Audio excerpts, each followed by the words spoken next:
반갑습니다. 저는 대구 범어교회에서 섬기고 있는 이지훈 목사입니다. 이제 대구 온 지 2년 반 됐습니다. 2년 반 훌륭하신 장영일 원로 목사님의 뒤를 이어서 아주 막중한 책임감을 가지고 사역하고 있습니다. 대구 출신은 아니라서 대구에 처음 적응하는데 시간이 좀 걸렸는데 우리 담임 목사님께서 얼마나 저를 살뜰히 챙겨주셨는지 몰라요. 정말 너무 저에게는 감사한 목사님이십니다. 그래서 또 이렇게 귀한 교회, 목사님 사역하시는 교회에 와서 설교할 수 있게 돼서 개인적으로 참 큰 영광이고요. 또 허락해 주신 모든 당회원 장로님들과 성도님들께 감사드립니다. 우리 앞뒤에 좌우에 계신 분을 바라보며 한번 인사해 볼까요? 이렇게 인사하면 좋을 것 같습니다. 사랑합니다. 축복합니다. 사랑합니다. 축복합니다.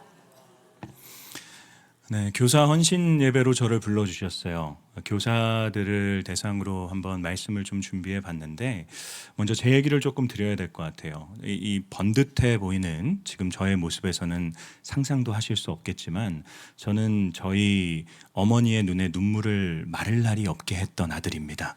그래서 제가 처음에 결혼하러 이제 와이프를 데리고 갔을 때 저희 어머니가 와이프에게 저를 소개하면서 제 와이프 이름이 민주거든요. 민주야, 지훈이는 내가 눈물로 키운 아들이다 라고 말씀하실 정도로 정말 많이 울게 해드렸던 아들입니다. 저의 얘기를 몇 가지 해드리면 제가 고등학교 때 이렇게 사고를 쳐서 경찰서에 끌려갔던 적이 있어요. 경찰서에 끌려가서 이제 풀려나려면 부모님을 모시고 오라고 하는데 저희 아버지가 그 지역에서 유명한 목사님이세요. 거기다가 그 경찰들을 대상으로 설교하시는 경목이셨습니다. 근데 아들이 참 아버지를 모실 수 없잖아요. 그래서 저희 아버지가 끊임없이 이제 공무원이다라고 거짓말을 하면서 버텼는데 어쩔 수 없이 이제 새벽에 연락을 드릴 수밖에 없었어요. 저희 아버지 이렇게 새벽 예배를 가시던 길에 급히 부목사님에게 전화하셔서 맡기시고 저를 이제 데리러 오셨습니다. 들어오시자마자 아이고 죄송하다고 제가 아들을 잘못 교육시켰다고 하면서 저를 이렇게 데리고 나오셨어요. 여러분 같으면 어떻게 하시겠습니까? 뒤통수를 한 대 때리셨겠죠. 내가 너 때문에 창피해서 살 수가 없다라고 하면서. 저희 아버지는 뭐라고 하셨냐면 제 등을 이렇게 토닥여 주시면서 지훈아 걱정하지 마. 넌 나보다 훌륭한 사람이 될 거야. 아빠는 너를 믿어 라고 말씀하셨어요. 비현실적이죠. 근데 저희 아버지는 정말 그러셨어요. 또 제가 한때 그 게임에 중독된 상태로 하루에 게임을 14시간씩 한 적이 있어요. 정말 20살 때 학교를 갔다가 학교가 너무 재미가 없어서 학교를 그만두고 제가 이제 운동을 했거든요. 그래서 경호원을 좀 하면서 남는 모든 시간을 다 게임에 썼던 때가 있습니다. 근데 이제 새벽까지 게임을 하고 있는데 아버지가 새벽 기도를 가시는 길에 아들 방에 불이 켜져 있으니까 문을 열고 들어오신 거예요. 그래서 게임을 하던 저와 눈이 딱 마주쳤습니다. 여러분 보통 그러면 어떻게 하시나요? 전원선을 뽑아버리시죠. 근데 저희 아버지는 뭐라고 하셨냐면 저를 딱 보시면서 지훈아 50분 하면 10분은 쉬면서 해야 된다. 즐겁게 해 하고 문을 닫고 나가셨어요. 제가 학교 성적이 별로 안 좋아서 성적표를 보통 아이들이 숨기잖아요. 근데 저는 정말 당당하게 갖다 냈습니다. 당당하게 딱 갖다 내면 저희 아버지는 제 성적을 보면서 지훈아 성적이 인생의 전부가 아니야. 괜찮아. 넌 나보다 훌륭한 사람이 될 거야. 제 아내가 저랑 결혼하고 나서 이제 저희도 육아를 하잖아요. 육아를 하면서 자녀 때문에 힘들 때마다 의지하는 분이 오은영 박사님이거든요. 네, 그 오은영 박사님의 육아의 정석이 저희 부모님이라고 할 정도로 저희 부모님은 정말 평생 저를 사랑으로 믿음으로 믿어주셨습니다.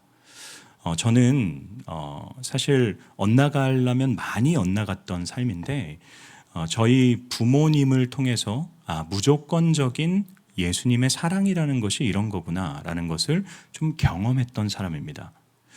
이런 좀 말씀을 드리고 싶어요. 제가 왜 저의 삶을 이렇게 끄집어내냐. 사실 이거 우리 교회 성도님들한테도 말씀 안 드렸는데 제가 왜 말씀을 드렸냐면 이런 질문을 좀 드리고 싶어요. 사람을 변화시키는 것이 뭐라고 생각하십니까? 사람을 변화시키는 것은요, 한 사람을 향한 무조건적인 믿음입니다. 우리는 사람이 채찍질로, 억압으로, 강요로 바뀔 수 있다라고 생각하지만 사실 사람이 자발적으로 또 기쁨으로 변할 수 있는 유일한 방법은 한 사람을 무조건적으로 믿어줄 때 가능한 것이죠. 여러분, 아이들이 왜 그렇게 자존감의 문제를 가지고 자랄까요? 왜 그렇게 세상을 살아가면서 이렇게 원망과 불평을 가지고 살아갈까요? 그 이유는 자기 자신을 있는 그대로 받아주는 한 사람의 사랑과 믿음을 경험해보지 못했기 때문입니다. 저는 오늘 교사 헌신 예배잖아요. 교사로서 저와 여러분이 해야 되는 것이 여러분이 맡고 있는 아이들을 지식적으로 가르치는 것이 아니라 아이들을 믿어주는 거다라는 생각을 해보게 됩니다. 그래서 오늘은 성도님들과 함께 이 본문 말씀을 근거로 가지고 사람을 변화시키는 힘인 믿음이 어떤 것인지를 좀 함께 살펴보면 좋을 것 같습니다. 오늘 본문은 아마 다들 알고 계실 거예요. 예수님께서 물고기를 하나도 잡지 못했던 제자들에게 오른편에 그물을 던져라 라고 했을 때 이렇게 차마 다 이 배에 실을 수도 없을 만큼의 엄청난 물고기들이 잡힌 그 사건을 기록하고 있죠. 저희가 이 사건의 의미를 조금 명확히 이해하기 위해서는 이게 예수님과 제자들의 몇 번째 만남인지를 생각해 봐야만 합니다. 이 사건은 예수님이 부활하시고 난 후에 세 번째 제자들과 만났을 때 생긴 사건입니다. 첫 번째 만났을 때는 어떤 사건이었을까요? 예수님께서 다락방에 숨어 있었던 제자들 가운데 찾아가시죠. 그리고 그들에게 샬롬, 평안을 얘기하십니다. 그러면서 자신의 손자국과 손의 못자국과 이 옆구리에 창자국을 보여주시면서 내가 부활했다라는 사실을 그들에게 밝히 증명해 주세요. 그리고 그들에게 이런 선포를 하시죠. 아버지께서 나를 보내신 것 같이 나도 너희를 보낸다 라고 하며 그들을 세상으로 자신의 뒤를 이어서 보내십니다. 그러면서 이런 말씀을 하시죠. 너희가 누구의 죄를 사하면 하늘에 계신 아버지가 그 사람의 죄를 사할 것이다. 예수님은 지금 제자들을 보내시면서 사명을 주시고 그 사명을 감당해낼 수 있는 능력을 허락해 주신 것입니다. 그게 예수님이 부활하신 후에 첫 번째 제자들과의 만남에 있었던 일입니다. 두 번째 만남은 무엇이었을까요? 그 자리에 한 명이 없었어요. 제자들 중에. 그게 누구죠? 도마였죠. 도마. 의심하던 도마가 그 자리에 없었습니다. 그래서 나머지 제자들이 우리가 예수님을 만났다라고 했을 때 그 도마가 내 눈으로 손에 못자국과 옆구리에 창자국을 보지 않으면 난 믿지 않겠다. 일주일이 지난 후에 예수님께서 도마를 위해 다시 찾아오십니다. 그리고 그에게 보여주시면서 이런 말씀을 하세요. 너가 믿는 자가 되라 라는 말씀을 하십니다. 예수님은 이 첫 번째 만남과 두 번째 만남을 통해서 그들 모두가 자신의 부활을 믿는 자들이 되기를 원하셨어요. 그래서 증명시켜 주시죠. 그리고 난 후에 그들을 사명의 자리로 보내십니다. 아버지께서 나를 보내신 것 같이 나도 너희를 보낸다. 여러분, 이런 두 번의 만남을 통해서 부활하신 예수님을 그들이 직접 눈으로 보게 됐어요. 예수님이 설득해 주셨습니다. 그럼 이제 제자들이 무엇을 해야 되나요? 밖으로 나가서 주의 복음을 전해야 되죠. 예수님께서 살아나셨다라고 하는 자신의 눈으로 직접 목격한 그 사실을 전해야 되는 거잖아요. 근데 여러분, 이들은 어떻게 합니까? 갈릴리로 가게 되죠. 그리고 갈릴리에서 다시 물고기를 잡는 생활을 하고 있는 것입니다. 그게 오늘 본문 우리가 읽은 세 번째 그 만남의 사건 때 있었던 일이에요. 여러분이 예수님이라고 한번 생각해 보십시오. 지난 3년 동안 이 제자들을 부르시고요. 무수히 많이 그들을 가르치셨고 증명해 보이셨고 배반하고 반역하던 그들을 끝까지 품어주셨고 부활하시고 난 후에 그들에게 찾아가셔서 사명도 주시고 부활도 증명해 주시고 그들이 무엇을 해야 되는지 능력까지도 허락해 주셨어요. 근데 이들은 다시금 가서 물고기나 잡고 있는 것입니다. 여러분은 어떻게 하셨겠습니까? 저는 사람이 못 돼서 저 같으면 이렇게 그들이 물고기 잡는 그 근처에 가서 그 옆에 배 바로 옆에다가 천둥번개를 팡 쳤을 것 같아요. 깜짝 놀라면 뭐하냐 하면서 빨리 가라고 그들을 보냈을 것 같습니다. 아니면 그들을 너네는 희망이 없다라고 하면서 그냥 내버려두고 다른 사람들 세웠을 것 같아요. 아니면 그 배를 침몰시킨 다음에 봤지 말 안 들으면 이렇게 된다 하면서 보냈을 것 같아요. 새로운 사람들을. 근데 예수님 어떻게 하십니까? 예수님이 그들에게 하신 말씀은 이거예요. 너의 배 옆에다가 우편에 그물을 던져서 물고기를 잡으라. 그러면 잡을 것이다. 여러분 잘 생각해 보세요. 베테랑 어부였던 그 제자들이 밤새 그물을 던졌는데 물고기를 한 마리도 잡지 못한 것은 비상식적인 일입니다. 물고기를 많이 잡지 못할 수 있어요. 한 마리도 잡지 못한다는 것은 상식을 벗어난 일이죠. 무엇을 할 수 있나요? 예수님이 그들로 하여금 물고기를 잡지 못하게 하신 것입니다. 그리고 그물을 던졌을 때 예수님이 넘칠 만큼의 물고기를 잡게 하신 거죠. 질책하지 않으십니다. 물고기를 잡게 해주세요. 왜 그러셨을까요? 여러분, 예수님이 왜 이런 일을 하셨을까요? 그걸 생각해 보셔야 돼요. 여러분, 예수님의 이 사건 하면 떠오르는 어떤 사건이 있지 않으신가요? 성경을 좀 읽으신 분들은 아실 텐데, 처음에 예수님이 그 제자들을 만났을 때 동일한 사건이 있게 되죠. 누가복음의 말씀을 보게 되면 동일합니다. 그들이 밤새 그물을 던지나 물고기를 한 마리도 잡지 못하게 돼요. 그리고 예수님이 그들을 찾아가십니다. 그리고 예수님이 물으시죠. 너희 가서 깊은 데에 그물을 던져라. 그랬을 때 엄청나게 많은 물고기가 또 잡히게 돼요. 동일한 사건이 있습니다. 여러분, 생각해 보셔야 되는 게 예수님은 지금 세 번째 만남에서 자신의 말을 거역하고 있는 그들에게 가셔서 그들이 경험했던 똑같은 사건을 다시금 깨닫게 해주시고 리마인드 해주고 계신 것입니다. 왜 그러셨을까요? 예수님은 그들이 처음 만났을 때 이 한 말씀을 그들이 기억하기를 원하셨습니다. 그게 뭐냐면 누가복음 5장 10절 말씀인데요. 제가 읽어드리겠습니다. 예수께서 시몬에게 이르시되 무서워하지 말라. 이제 후로는 내가 사람을 취하리라 하시니. 여러분, 예수님께서 똑같은 사건을 경험하게 해주셨던 이유는 한 가지 때문이에요. 그들로 하여금 내가 너희를 부른 이유는 물고기를 잡으려고 하기 위해서가 아니라 사람을 취하기 위해서 보내는 거야 라는 것을 스스로 깨닫게 하시기 위해서 똑같은 상황을 경험시켜 주셨다는 거죠. 그래서 여러분, 이후에 베드로가 어떻게 합니까? 주님이시다. 처음에는 자기에게 얘기하는 사람이 누군지 알지 못했지만 그는 곧바로 주님이시다라는 것을 깨달으며 예수님께로 나아가게 됩니다. 사랑하는 여러분, 사람을 변화시켜주는 믿음은 어떤 것입니까? 그 사람이 깨달을 때까지 옆에서 그와 함께 해주는 것입니다. 그가 스스로 깨달을 수 있도록 그의 곁을 떠나지 않고 그에게 끊임없이 깨달을 수 있는 기회들을 제공해 주는 것입니다. 잘못한 사람들을 질책하는 것이 아니고요. 그에게 뭐라고 하는 것이 아니고요.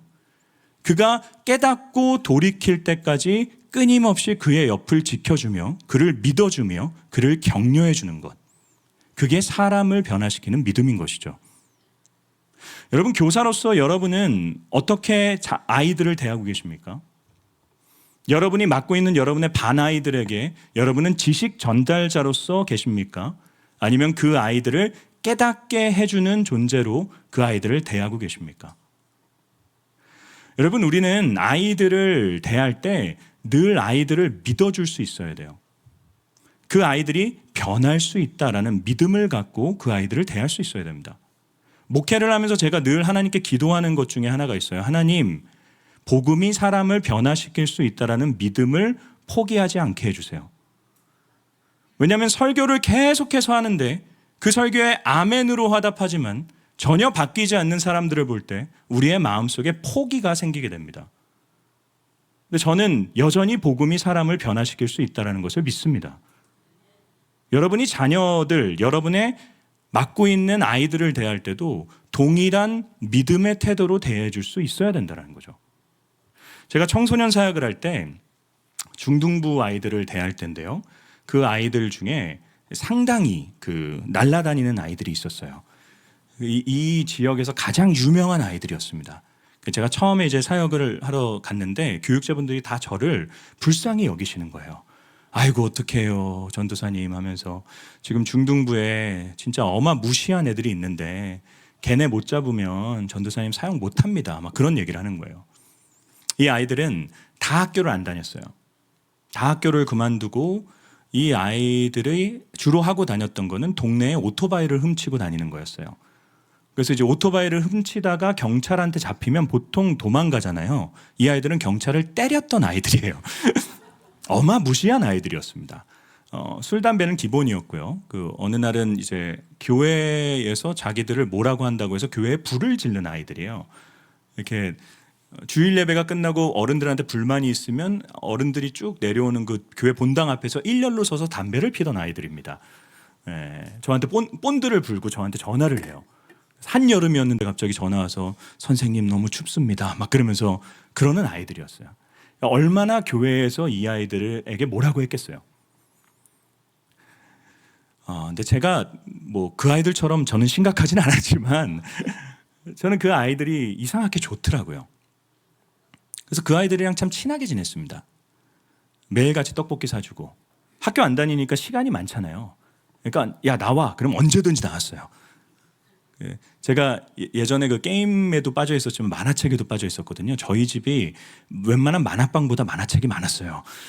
그래서 그 아이들한테 만화책 빌려주면서 매일같이 만나고 같이 떡볶이 먹으면서 사고 칠 때마다 저한테 전화가 왔어요. 그럼 제가 늘 그 얘기를 해줬습니다. 야 괜찮아. 너가 한 잘못에 대해 책임만 지면 돼. 너는 훌륭한 사람이 될 거야. 너 나보다 훌륭한 사람이 될 거야. 제가 늘 그 얘기 해줬습니다.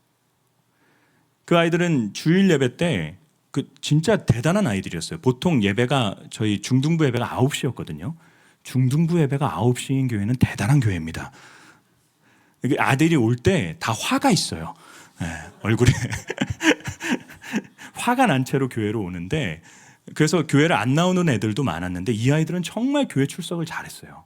근데 꼭 9시에 오진 않았고 9시 반 정도에 전날 술을 잔뜩 먹고 이렇게 뒤에 문을 팡 박차고 들어오면서 설교하고 있던 저한테 손을 흔들어 줬어요. 맨날 선생님 안녕하세요 이러면서 들어왔어요. 그 아이들을 제가 매일 만나고 그 아이들에게 누가 뭐라고 해도 야 너 진짜 너 훌륭하다. 야 그 장점을 끊임없이 찾아줬어요. 이게 이제 아가페 사랑이잖아요. 아가페 사랑은 가치를 부여하는 거거든요. 가치를 부여해 주는 거예요. 사랑할 만한 이유는 없지만 가치를 끊임없이 부여해서 사랑해 주는 것입니다. 여러분 그 아이들 중에 리더 아이가 있었는데 이 아이가 2년 후에 복학을 했어요. 학교를 복학하면서 제가 그 아이의 그 복학할 때 학교에 찾아가서 그 신발 하나를 그 아이가 원래 갖고 싶었던 신발 하나를 선물해 줬습니다. 근데 그 아이가 저한테 이런 제 잊지 못할 얘기를 해줬어요. 그게 뭐였냐면 선생님 이 세상에서 유일하게 저를 끝까지 믿어주셔서 감사해요. 제가 그 친구를 다시 최근에 만났던 적이 있어요.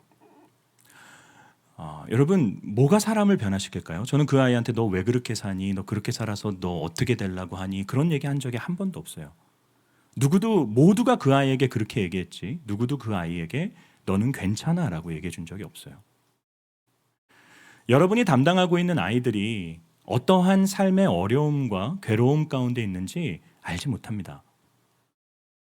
우리가 그 아이들에게 해줘야 되는 것, 그 아이들에게 보여줘야 되는 것은 그리스도의 무조건적인 사랑인 것이죠. 여러분 저와 여러분이 사실 하나님으로부터 그렇게 사랑받고 있지 않나요? 우리 그렇잖아요. 하나님이 인격적인 분이세요. 하나님이 인격적이다라는 것이 무엇을 의미하는 줄 아십니까? 인격적이다라고 하는 것은 한 사람의 지식과 감정과 의지의 다름을 인정해 주는 거예요. 어떤 똑같은 사건 앞에서 내 생각만이 맞다라고 주장하는 게 아니라 그 사람은 이렇게 생각할 수도 있겠구나. 내가 느끼는 것만이 맞다라고 하는 게 아니라 그 사람이 느끼는 감정이 옳을 수도 있겠구나. 내 행동이 맞다라고 주장하는 게 아니라 그 사람의 행동도 옳을 수 있겠구나라고 인정해 주는 것.